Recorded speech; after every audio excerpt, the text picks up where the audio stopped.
Hi bro. నమస్తే అన్న. ప్రస్తుతం తెలంగాణలో ఎంపీ ఎలక్షన్ జరుగుతున్నాయి కదా? జరుగుతున్నాయి. ఓకే. సికింద్రాబాద్ నుంచి ప్రస్తుతం ఎంపీ కిషన్ రెడ్డి గారు, కేంద్ర మంత్రి, రాష్ట్ర బీజేపీ అధ్యక్షుడు, అండ్ కాంగ్రెస్ నుంచి మాజీ మేయర్, బీఆర్ఎస్లో ఉన్నప్పుడు మాజీ మేయర్ బొంతు రామ్మోహన్ గారు పోటీ చేస్తున్నారు ఎంపీగా. ఎవరు గెలిచే అవకాశం ఉందంటారు? మల్కాజ్గిరి నుంచా? సికింద్రాబాద్ అయితే డెఫినెట్లీ కాంగ్రెస్ వస్తుందన్న. బొంతు రామ్మోహన్ గారు 100%. ఎందుకు బ్రో? ఎందుకని చెప్తున్నానంటే ఇక్కడ రూలింగ్లో ఎప్పుడైనా సరే మనం ఒకటి ఆలోచించాలి. ఏ పార్టీ స్టేట్లో ఏ పార్టీ రూలింగ్లో ఉంటే మ్యాక్సిమం ఆ పార్టీకి ఎక్కువ రావడానికి ఆస్కారాలు ఉంటాయి. ఇది పక్కగా చెప్తున్నా. ఎందుకు చెప్తున్నా అంటే ఇప్పుడు కిషన్ రెడ్డికి బాగా పట్టుంది, కానీ అది ఎక్కడుంది, మనకు వేరే చోటు ఉంది, కానీ ఇక్కడైతే లేదనుకుంటున్నాను నేను, నా అభిప్రాయం. ఎందుకంటే రూలింగ్లో ఏ పార్టీ ఉంటే డెఫినెట్లీగా ఆ పార్టీ గవర్నమెంటే ఫామ్ చేస్తుంది నా అభిప్రాయం అన్న. అంటే గతంలో కిషన్ రెడ్డి గారు ఆల్రెడీ ఎంపీ, మళ్ళీ ఆయనకే టికెట్ కేటాయించారు. మళ్ళీ అక్కడ ఎందుకు ఆయన ఏ విధంగా విఫలమైంది అనుకోవచ్చు? ఏ విధంగా విఫలం అవడం అంటే అతను సెంట్రల్ అంటే ఢిల్లీ వెళ్ళిపోయాడు. ప్రజల్లో కొంచెం అటాచ్మెంట్ అనేది తగ్గింది అనుకోవచ్చు. మ్యాక్సిమం ఏ నాయకుడైనా సరే ప్రజలకు ఎంత దగ్గరకు ఉంటే వాళ్ళకు ఆహోభావాలు తెలుసుకొని డెఫినెట్లీగా వాళ్ళ అందుబాటులో ఉంటే ఆ నాయకుల్ని ఎన్నుకుంటారు. ఎగ్జాంపుల్ నేనేం చెప్తానంటే అదే బీజేపీ ఇక్కడ తెలంగాణలో బీజేపీ పార్టీ గవర్నమెంట్ ఫామ్ ఉంటే, ఎందుకంటే వాళ్ళ పార్టీ ఇక్కడ ఉంటుంది కాబట్టి ప్రజల ఆహోభావాలు తెలుసుకుంటుంది. ఇప్పుడు కిషన్ రెడ్డి ఏం చేశారు, తను ఎంపీగా గెలిచి ఢిల్లీ వెళ్ళిపోయారు. తర్వాత ఏం ఎఫెక్ట్ పడింది అంటే ఆ నియోజకవర్గ ఉన్న వాళ్ళకు ఇక్కడ అప్పుడు బీఆర్ఎస్ పార్టీ గవర్నమెంట్ ఫామ్ చేసింది. సో ఆ పార్టీ వాళ్ళు ఎంపీ సీట్ అక్కడ ఉన్నాయి, మ్యాక్సిమం అటాచ్మెంట్ అనేది లేకపోవచ్చు. సో ఆ ఉద్దేశంతోనైనా సో అటాచ్మెంట్ ఉండాలంటే డెఫినెట్గా ఇప్పుడు ఉన్న గవర్నమెంట్తో పాటు ఇక్కడ ఉన్న కాంగ్రెస్ గవర్నమెంట్ ఉంది కాబట్టి కాంగ్రెస్ వ్యక్తి ఎవరైతే ఉన్నారో వాళ్ళు గెలిస్తే బాగుంటుందని నా అభిప్రాయం. అభివృద్ధి ఎలా అనిపించింది? కిషన్ రెడ్డి గారి ఎంపీ ఉన్నాడు కదా అక్కడ. ఓకే, బెటర్గా అనిపించింది అభివృద్ధి. ఓకే బ్రో, అంటే ఇప్పుడు అది సెంట్రల్ ఆ నియోజకవర్గం, ఏ నియోజకవర్గం అయినా సరే స్టేట్ గవర్నమెంట్ డెవలప్మెంట్ అన్నిటి దృష్టి పెట్టుకొని, అన్ని నియోజకవర్గాలు దృష్టి పెట్టుకొని చేస్తుంది కాబట్టి సో ఓకే, మంచిగా అనిపించింది నాకు. అంటే కేంద్రంలో ఇప్పుడు రాహుల్ గాంధీ గారు ప్రధానిగా అయితే బాగుంటుందా, నరేంద్ర మోడీ గారు అయితే బాగుంటుందా? నేను కాంగ్రెస్ అభిమాని అండి. డెఫినెట్లీ అక్కడ సెంట్రల్లో మాత్రము నరేంద్ర మోదీ గారు వస్తే బాగుంటుందని అభిప్రాయం. ఎందుకంటే నరేంద్ర మోదీ లెజెండరీ లీడర్, మంచి వ్యక్తి. నేను కాంగ్రెస్ అభిమానినే, కానీ నరేంద్ర మోదీ రావాలనుకుంటున్నా. ఎందుకని అట్లా? ఇప్పుడు ఎందుకంటే తెలంగాణ వెళ్ళి వద్దనుకున్నా వేరే చోట్ల అయితే గెలుస్తారు కదా, నాకు నా అభిప్రాయం. ఎందుకంటే తను కొంచెం ఒక్క నిర్ణయం తీసుకున్నారనుకో డైవర్ట్ కాదు, డెఫినెట్గా దాన్ని ఇంప్లిమెంట్ చేయాల్సినవి. ఎగ్జాంపుల్ తీసుకున్న త్రిబుల్ తలాక్, సో ముస్లిం మాస్క్ తీయడంలో అది ఒక నెక్స్ట్ ప్రాజెక్ట్ రాబోతుంది.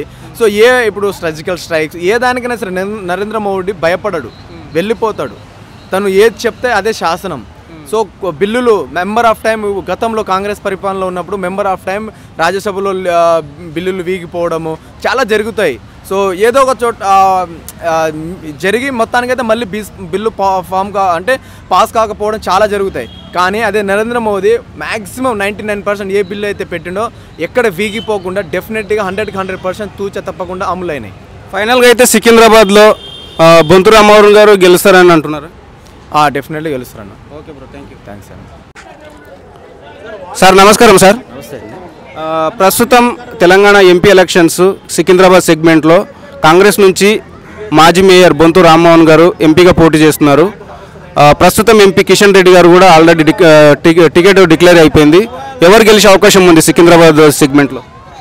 నిజం చెప్పాలంటే మాది ఆంధ్ర అయినా కూడా ఇక్కడ మాకు ఓట్లు ఉన్నాయి. మేము ఆంధ్ర వాళ్ళం, తెలుగుదేశం అయినా కూడా ఇప్పుడు మేమైతే రేవంత్ రెడ్డి గారికి సపోర్ట్, అది 100%. రేవంత్ రెడ్డి గారికి ఆంధ్ర వాళ్ళంతా మేమంతా ఓటేస్తాం. బొంతు రామ్మోహన్ గారిని మనం ఆల్రెడీ ఇక్కడ తెలంగాణలో మేయర్గా కూడా చూసాం మనము. మంచి పరిపాలనా దక్షకుడు. ఇప్పుడు కాంగ్రెస్లో చేరడం శుభసూచకము. ఖచ్చితంగా మేము సెటిలర్స్గా ఉండి మేము ఖచ్చితంగా రామ్మోహన్ గారిని గెలిపిస్తాము. మా ఆంధ్రాకి మాకు ఏమీ చేయలేదు, మాకు అన్యాయం చేసిన బీజేపీని అయితే మేమైతే సపోర్ట్ చేయము. ఎక్కడైనా బీజేపీ కదా, ఆంధ్రాని మోసం చేసిన బీజేపీ మేము చేయము. బొంతు రామ్మోహన్ గారికి ఓటేస్తాం. అంటే ఇప్పుడు కిషన్ రెడ్డి గారు ఉన్నారు కదా, లాస్ట్ టైం కూడా గెలిచారు, ఇప్పుడు కూడా టికెట్ వచ్చింది. ఎందుకు ఆయన అంటే అభివృద్ధి లేదా, ప్రజల్లో అందుబాటులో ఉండడా, ఎందుకని? మాకు తెలిసి మాది ఆంధ్ర అండి. ఆంధ్రలో మాకు నచ్చని పార్టీ బీజేపీ. కాబట్టి మేము ఇక్కడ బీజేపీని మేము ఓడించాలని మేము అనుకుంటాం, కానీ గెలిపించాలని మేము అనుకోము. మేమైతే రామ్మోహన్ గారికి సపోర్టు, మేమంతా రేవంత్ రెడ్డి అభిమానులము. మేము ఆంధ్రాలో ఉన్నా కూడా మేము తెలుగుదేశం అయినా కూడా మా రేవంత్ రెడ్డి గారు కాంగ్రెస్లో ఉన్నా కూడా మేము తెలుగుదేశం పార్టీగానే భావించి రేవంత్ రెడ్డి గారు సపోర్ట్ చేసిన బొంతు రామ్మోహన్కి సపోర్ట్ చేస్తాం. ఓకే, ఇప్పుడు రేవంత్ రెడ్డి గారి పరిపాలన ఒక 2-3 నెలలు అయింది, ఎలా అనిపించింది మీకు? రేవంత్ రెడ్డి పరిపాలన బ్రహ్మాండంగా ఉంది. మీరు చూస్తూనే ఉన్నారు కదా, ఇప్పుడు ప్రజల అభిప్రాయం తెలుసుకోవడానికి ప్రజాభవనం అది ఇక్కడ పెట్టారు. ప్రజాభవనం బ్రహ్మాండంగా అందరూ ఇస్తున్నారు. అక్కడ ఎంబడే అధికారులు మంత్రులు ఎంబడే స్పందిస్తున్నారు. 3 నెలలే కాబట్టి ఈ 3 నెలల్లో 6 హామీలు ఎంతవరకు అమలు చేశారో మనకు తెలుసు. ఆర్టీసీ బస్సులు లేడీస్ ఫ్రీగా ఉన్నారు, కరెంటు కానీ గ్యాస్ కానీ ఆ పథకాలు అతను చెప్పినట్టు అమలు చేస్తున్నారు కాబట్టి నో ప్రాబ్లం. ఇంకోటి ఏంటంటే ఇక్కడ నిధులు ఎక్కడి నుంచి వస్తాయని ఆంధ్ర లెక్క సమస్య కాదు. ఇక్కడ ఆల్రెడీ పరిశ్రమలు అవన్నీ డెవలప్ అయినాయి కాబట్టి ఇవన్నీ ఈ నిధులు దుర్వినియోగం చేయకుండా సక్రమంగా అమలు చేస్తే ఇక్కడ నిధులకు ప్రాబ్లం అయితే లేదు. పచ్చని తెలంగాణ హ్యాపీగా రేవంత్ రెడ్డి గారు లాంటి తెలివైన వాళ్ళు బ్రహ్మాండ పరిపాలిస్తారు. ఇతని ఆధ్వర్యంలో బొంతు రామ్మోహన్ గారు 100% గెలవాలని ఒక తెలుగుదేశం పార్టీ కార్యకర్తగా మేము రేవంత్ రెడ్డి అభిమానిగా ఖచ్చితంగా రామ్మోహన్ గారికి సపోర్ట్ చేస్తాం. Okay sir, thank you.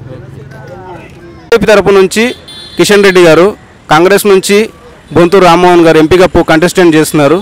ఎవరు గెలిచే అవకాశం ఉందంటారు? అంటే యాక్చువల్గా నా దృష్టిలో బొంతు రామ్మోహన్ గారు అంటే కాంగ్రెస్ ప్రజెంట్ రేవంత్ రెడ్డి గారి పరిపాలన కొంచెం పాజిటివ్గా ఉంది కదా, దానివల్ల ఇక్కడ ఈ సెగ్మెంటు రామ్మోహన్ గారు గెలిచే ఛాన్సెస్ అయితే ఉన్నాయి. అంటే గతంలో బీఆర్ఎస్ పార్టీలో మేయర్గా పనిచేశారు రామ్మోహన్ గారు, ఎలాంటి అవినీతి ఆరోపణలు రాలేదు. ఆయన వస్తే ఎలాంటి మార్పు తీసుకొని వస్తారంటారు ఈ సికింద్రాబాద్ సెగ్మెంట్కి? ఆల్రెడీ అతను మేయర్గా పనిచేశారు కాబట్టి దాని యొక్క ఇంపాక్ట్ ఉంటుంది ఈ కాన్స్టిట్యున్సీలో. డెఫినెట్గా అతను వచ్చే ఛాన్సెస్ అయితే ఉంది. అంటే బీజేపీ కిషన్ రెడ్డి గారు ప్రస్తుతం ఎంపీగా ఉన్నారు, రాష్ట్ర అధ్యక్షుడు, కేంద్ర మంత్రిగా ఉన్నాడు. ఎందుకు ఆయన ప్రజలు అందుబాటులో లేడు? అది డెవలప్ లేనందుకే ఆయనకు ప్రజలు ఓటేయలేరు అంటారు ఈసారి? మెయిన్ యాక్చువల్గా ఏంటంటే 2 తెలుగు రాష్ట్రాల్లోని ఈ ప్రభావం ఉంటుంది. బీజేపీ మన 2 తెలుగు రాష్ట్రాలకి అంతగా మనకు చేయలేదు అన్నమాట. ఏది పథకాల్లో కానీ స్కీమ్స్లో కానీ ఎక్కువ ఉత్తరాది వైపే ఎక్కువ ఉండడం వల్ల అన్నీ వెళ్ళడం వల్ల స్కీమ్స్ ఇక్కడ ఈ 2 రాష్ట్రాలని అన్యాయం చేస్తుంది బీజేపీ ప్రభుత్వం. దానివల్ల డెఫినెట్గా ఇప్పుడు రేవంత్ రెడ్డి గారు కూడా మనకు కలిసారు మోడీ గారిని. సో అంటే ఒక పాజిటివ్ దృక్పథాన్ని రేవంత్ రెడ్డి గారు ఈ రాష్ట్ర ప్రజల ద్వారా కేంద్రానికి తెలియజేశారు. అయినా కూడా తర్వాత జరిగిన మీటింగ్లో కాంగ్రెస్ మీద ఆరోపణలు చేశారు. 2 నెలల్లో వచ్చిన కాంగ్రెస్ గవర్నమెంట్ మీద ఆరోపణలు చేయడం అనేది కరెక్ట్ కాదు. సో కేంద్రంలో నరేంద్ర మోడీ గారి ఆయన రావాలంటారు, లేదంటే రాహుల్ గాంధీ వస్తే బాగుంటుంది అంటారు? అది ఇప్పుడే చెప్పలేము. ఎందుకంటే ఓకే మోడీ గారి మీద పాజిటివ్ ఉన్నా కూడా రాష్ట్రాలపై పెత్తనం కానీ లేకపోతే సీతకన్ను అంటారు కదా, తెలుగు రాష్ట్రాల మధ్య ముఖ్యంగా ఇది జరిగింది. డివిజన్ అప్పుడు కూడా సరిగ్గా చేయలేదు. అవి ఇప్పటి వరకు కూడా పెండింగ్లో ఉన్నాయి. సో దాన్ని ఆలోచిస్తే మాత్రం డెఫినెట్గా తెలుగు రాష్ట్రాల్లో బీజేపీకి కొంచెం గడ్డి పరిస్థితి ఉంది. మోర్ అతను అందుబాటులో ఉండరు, ప్లస్ ఇక్కడైతే మేయర్గా అతనికి అనుభవం ఉంది, చేశారు కూడాను అన్ని విధాలుగాను. సో డెఫినెట్గా అతను వచ్చే ఛాన్సెస్ అవుతుంది. ఇప్పుడు 3 నెలల కాంగ్రెస్ ప్రభుత్వం ఎలా అనిపించింది అన్న? పాజిటివ్గానే ఉంది. అతను అంటే ఇప్పుడు బీఆర్ఎస్ కూడా ఇమీడియట్గా కామెంట్స్ చేయడం, మినిమం 6 months టైం ఇవ్వాలి ఎవరికైనాను వాళ్ళు అడ్జస్ట్ అయ్యి అన్నీ చేయడానికి. రేవంత్ రెడ్డి గారు తీసుకున్న డెసిషన్స్ ఎందుకంటే పాత జరిగిన గ్యాప్స్ ఏవన్నీ ఉంటాయి కదా, వాటిని ఫిల్ చేసుకుంటే వచ్చి పథకాలు ఇవ్వాలి. కానీ వాళ్ళు వచ్చిన 2వ రోజునంటే టార్గెట్ చేశారు. బట్ అతను ఆల్రెడీ ఏ అనుభవం లేకుండా వచ్చారు రేవంత్ రెడ్డి గారు. సో అది గవర్నమెంట్లే అర్థం చేసుకోవడానికి ఇట్ టేక్స్ టైం. అంటే అధికారంలోకి రాగానే బస్ ఫ్రీ, ఇప్పుడు గ్యాస్ 500కి 200 యూనిట్లు కరెంటు, మహిళలకు బస్ ఫ్రీ, ఎలా అనిపించింది? సో యాక్చువల్లీ పాజిటివ్ రెస్పాన్స్ వస్తుంది అనమాట. లేడీస్లో కానీ వాళ్ళు ఫ్రీ ఉచితంగా బస్సు వెళ్ళడం వల్ల. ఎందుకంటే ఇక్కడ నుంచి మెట్రోలో వెళ్ళాలంటే హైటెక్ సిటీ 40 రూపీస్, 35 సంథింగ్. అదే ఇప్పుడు ఫ్రీగా వస్తుంది కదా. సో అలాగే ఎంప్లాయీస్ కానీ low middle class employees they are very happy about this. అంటే అధికారంలోకి వచ్చిన 3 నెలల్లోనే నోటిఫికేషన్లు ఇవ్వడం, చాలామందికి ఉద్యోగ పత్రాలు ఇవ్వడం ఎలా అనిపించింది? సో ఎంప్లాయ్మెంట్ యాక్చువల్గా యువత కదా, ముఖ్యంగా గత 10 yearsలోని ఎంప్లాయ్మెంట్లో గవర్నమెంట్ ఎంప్లాయ్మెంట్ చాలా తక్కువ ఉంది. ఇప్పుడైతే చాలామంది ఇప్పుడు ఇన్స్టిట్యూట్స్లో వాటి వల్ల మళ్ళీ జనాలు వస్తున్నారంటే దాన్ని బట్టి పాజిటివ్గా ఉందన్నమాట. ఎందుకంటే ఇప్పుడు అమీర్పేట ఇవన్నీ ఏరియాస్ ఇప్పుడు క్రౌడెడ్ అయ్యాయి యువతతో. ఎందుకంటే ఈ డిఎస్సి కానీ పోస్టులు పడడం వల్ల వాళ్ళు ప్రిపేర్ అవ్వడానికి ఉంది. గత 10 సంవత్సరాల్లో జరగలేదు. ఇప్పుడు రేవంత్ రెడ్డి గారు వచ్చి అది చేయడం వల్ల పాజిటివ్గా అనిపిస్తుంది యువతలో. ఫైనల్గా అయితే సికింద్రాబాద్ నుంచి బొంతు రామ్మోహన్ గారు గెలవాలని కోరుకుంటున్నారు. అదే ఛాన్సెస్ అయితే ఉన్నాయి. Okay sir, okay, thank you. ఇప్పుడు ఆపరేషన్ లేకుండానే మోకాళ్లకు ప్లాస్మా ట్రీట్మెంట్. మీ ఆర్థోపెడిక్ సమస్యలన్నిటికీ రోబోటిక్ టెక్నాలజీ ద్వారా తక్కువ ఖర్చుతో శాశ్వత పరిష్కారం. Free consultation. ప్రతి ట్రీట్మెంట్ పై 20% డిస్కౌంట్. ఈ ఆఫర్ కొద్ది రోజులు మాత్రమే. త్వరపడండి. V9 hospitals 9281465842.